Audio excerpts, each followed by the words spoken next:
Hello दोस्तों guys, इस video हम बात करने वाले एक बहुत ही ज़बरदस्त म्यूचुअल फ़ंड के बारे में, एसबीआई पीएसयू फ़ंड के बारे में। जी हाँ दोस्तों, एसबीआई पीएसयू फ़ंड बहुत ही ज़बरदस्त म्यूचुअल फ़ंड है। यदि आप इसमें इन्वेस्ट वगैरह करना चाहते हैं तो प्लीज़ आप इस वीडियो को कंप्लीट देखिएगा।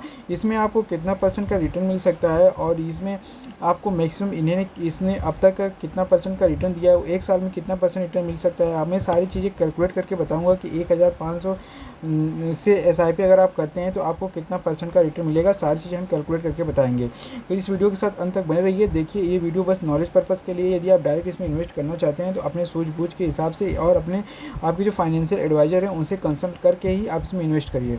बाकी अगर हम बात करें कि इस फंड के बारे में, तो इस फंड के अगर हम बात करें तो यहाँ पर ये फंड इक्विटी वगैरह में इन्वेस्ट करता है, जो कि बड़ी बड़ी कंपनियाँ हैं। बाकी अगर ये फ़ंड की बात करें तो ये करीब बहुत ही पुराना ये लॉन्च हुआ था, ये म्यूचुअल फ़ंड 2010 में, और अब तक ये काफ़ी अच्छे से काम कर रहा है। इसका जो दोस्तों इसका जो काम है वो सरकारी स्वामित्व वाली जितनी भी कंपनियां, पब्लिक सेक्टर, ठीक है, और शेयर मार्केट में निवेश करने वाली जो मतलब बड़ी बड़ी कंपनियां हैं, उसमें उन कंपनियों में ये निवेश करता है। देखिए, अगर हम बात करें करंट टाइम में इसका डेटा जुलाई 2025 का, तो यहाँ पर आप देख सकते हैं अगस्त चल रहा है, जुलाई 2025 की बात करें तो यहाँ पर 34.79% का इसका अभी मार्केट में शेयर है। बाकी अगर हम बात करें इसमें, इसकी जो वैल्यूएशन है 5427 करोड़ रुपये है।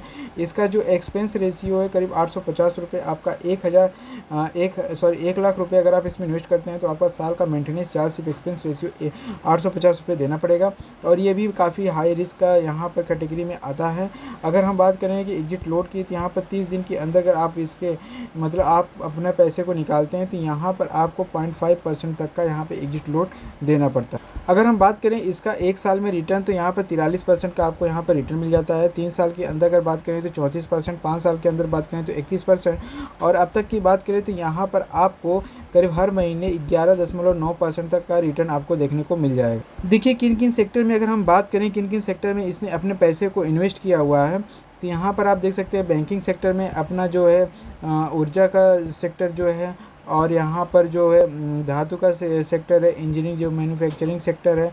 स्टेट बैंक ऑफ इंडिया में भी अपना शेयर को होल्ड किया हुआ है, एनटीपीसी में, ऑयल एंड नेचुरल गैस, ये सारी चीज़ों में इसने अपना जो पैसा है उसमें इन्वेस्ट करके रखा हुआ। इसमें अगर हम बात करें तो इसमें आप 5000 रुपये से आप लमसम अमाउंट डायरेक्ट इन्वेस्ट कर सकते हैं। अगर आप चाहें तो इसमें 500 रुपये से हर महीने एसआईपी भी शुरू कर सकते हैं। देखिए, इस कंपनी में यहाँ पर इस म्यूचुअल फंड में इन्वेस्ट करने के क्या फ़ायदे हैं। सरकारी कंपनियों में इन्वेस्ट का फ़ायदा, यहाँ पर आप डायरेक्ट इस फंड में इन्वेस्ट करके आप डायरेक्ट सरकारी कंपनियों में इन्वेस्ट कर लेंगे।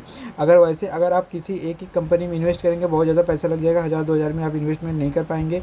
लेकिन हाँ, इस म्यूचुअल फंड में इन्वेस्ट करके आप जो सरकारी कंपनियाँ हैं उसमें आप इन्वेस्ट कर सकते हैं।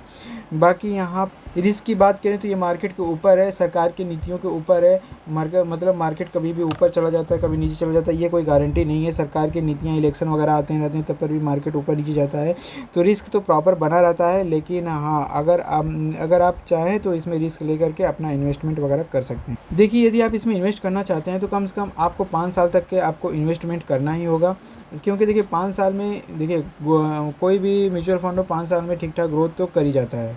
और क्योंकि देखिए इसमें बाज़ार का उतार चढ़ाव होता रहता है, म्यूचुअल फंड है, तो यहाँ पर आप अगर प्रॉब्लम क्रिएट करेंगे, मतलब घबराएंगे, तो ऐसे भी नहीं चलेगा कि आप परेशान होकर के आप एसआईपी बंद कर दें, तो ऐसा कोई मतलब नहीं है।